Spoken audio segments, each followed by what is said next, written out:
Do you truly know what's under your bed right now? Tonight we are opening a file that will make you never want to turn off the lights again. This is the 180-day record of a house in Bethlehem, Pennsylvania. A place filled with the suffocating stench of rotting flesh. As you lie there watching this video, imagine a damp, feverish human tongue sliding across your heel from the gap in your mattress. The horror you are about to hear didn't start in a dark alleyway. It started in the one place you believed was safe, your own bedroom. Check under your bed, because what's waiting there isn't dust. It's a predator, starving for your skin, your eyes, and your very life. It began in the outskirts of Pennsylvania, in a 100-year-old Victorian mansion. Our protagonist, Ethan, bought this house for a price that seemed too good to be true. The wallpaper was a deep, bruised brown, and whenever the humidity rose, mold bloomed on the walls like age spots on a corpse. On his very first day, Ethan noticed something chilling. Every single mirror in the house had been painted over with thick, sticky red paint. The realtor told him the previous owner did it to ward off the evil eye. But the truth revealed by the police was far more sinister. The paint wasn't to keep something from looking, it was to hide the glowing yellow eyes of a monster living behind the walls. The monster had painted the mirrors from the inside, so it could watch its victims without being seen. From the moment Ethan moved in, he was sleeping face to face with the darkness behind the glass. 1 week in, the sounds began. Every night, Ethan heard a wet, rhythmic squelching coming from beneath his bed.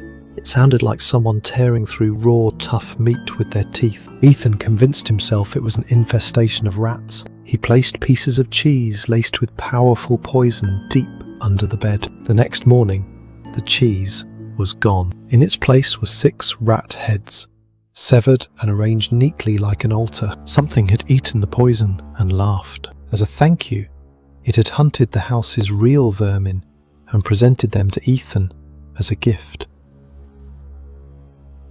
It was a silent claim of ownership, a warning that every living thing in this house belonged to it. Shortly after, the local mailman vanished. Ethan found the man's satchel in a corner of the basement, but inside there were no letters, only a clump of soaking wet human hair. The investigation later confirmed a horrifying detail. The old woman living in the walls needed a soft outer shell for her husband's body. She had flayed the mailman alive, peeling his skin from head to toe in one single, perfect piece. Ethan heard the sound of a blade gliding through leather all night long. When the wind blew through the basement, that skin suit would sway from the ceiling, dancing like a hollow ghost, while old blood dripped onto the floor. Every night, Ethan heard a heavy dragging sound above his ceiling. It was the old woman assembling her husband's new legs, using bones she had harvested from others. She used a power drill to extract the leg bones while the victims were still conscious.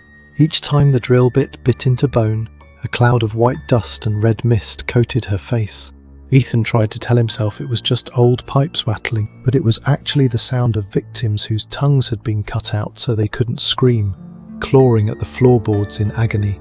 To test the strength of the bones, the old woman would drop bundles of them onto the floor directly above Ethan's head all night long. She watched through the cracks as Ethan's mind slowly began to fracture. One morning, Ethan felt something hard inside his pillow. He unzipped the cover and dozens of human teeth spilled out. The roots were still wet with bits of red gum tissue, and the stench of decay was overwhelming. These were trophies from the 12 tenants who had lived in the house over the last 40 years. The old woman was crafting a set of dentures for her husband, selecting only the strongest molars from Ethan's predecessors.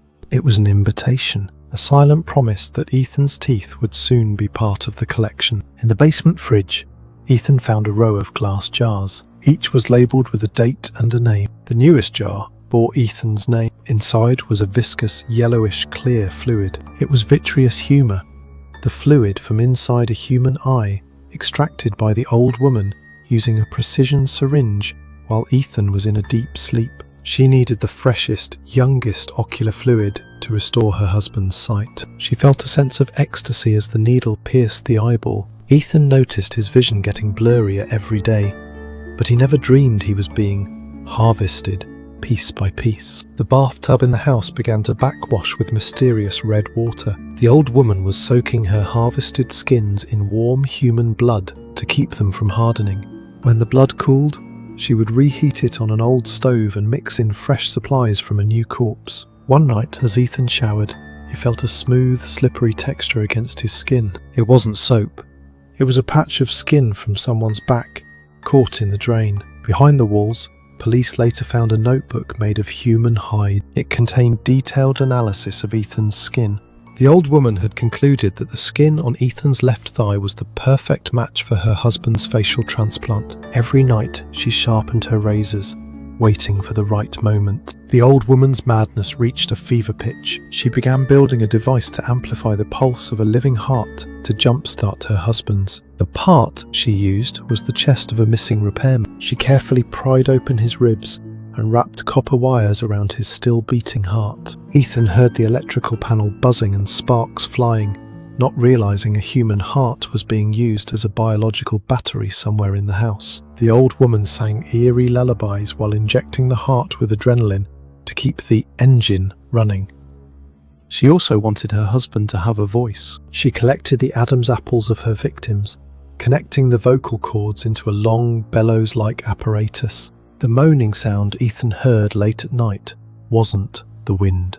It was the old woman testing the device, trying to find the perfect tone for her husband. The distorted, overlapping screams of a dozen men echoed through the wall cavities in a hellish disharmony. The old woman wept with joy, calling out her dead husband's name. Ethan's infrared camera finally captured the nightmare. Every night at 2:44 a.m, a figure crawled out from under his bed. It was a woman with skin turned purple from necrosis, her limbs like skeletal sticks. She would lick the spaces between Ethan's toes with a long, forked tongue, analysing his scent like a reptile. She would hover over his throat, swinging a razor in the air, practicing the exact angle of the kill. In the footage, she looked directly into the lens, spat thick yellow bile, and cackled. She knew Ethan was watching. On a rainy night, driven mad by the smell of death rising from the floor, Ethan took an axe to the boards. Beneath the floor lay layers of human skin, and under those, a massive hunk of flesh preserved in formaldehyde. It was the husband, a patchwork of 12 men sewn together over 40 years. But the most terrifying thing? The chest was moving. It wasn't breathing. It was the mechanical pulsing of the pumps and the stolen hearts buried deep inside the meat. Ethan watched as the monstrosity slowly turned its head toward him. The face was a jigsaw of bleeding skin, still fresh and dripping. When SWAT teams breached the house, they found a labyrinth of human remains behind the walls. The old woman was the widow of a former surgeon who had disappeared 40 years ago. She was obsessed with the delusion that she could resurrect him using the life force of young men. Under the floorboards, they found the skulls of the previous tenants used as foundation stones for the house. Each skull bore scratch marks on the inside. They had been buried alive. Ethan is now in a high-security psychiatric ward, but his terror hasn't ended. The most bone-chilling discovery came from the forensic report. The old woman had severe tremors in her hands. She lacked the steady hand needed to use a syringe or perform delicate surgical grafts. In the interrogation room, she whispered, "I didn't take the fluid from Ethan's eyes. My vision is too poor for such delicate work." If she didn't do it, then who held the needle to Ethan's eye while he slept? Did the creature she spent 40 years stitching together finally wake up? Or is there someone else still living in those walls? That slight breeze you feel on your neck right now, is it really the air conditioning? Or is it the hungry breath of something waiting for your skin?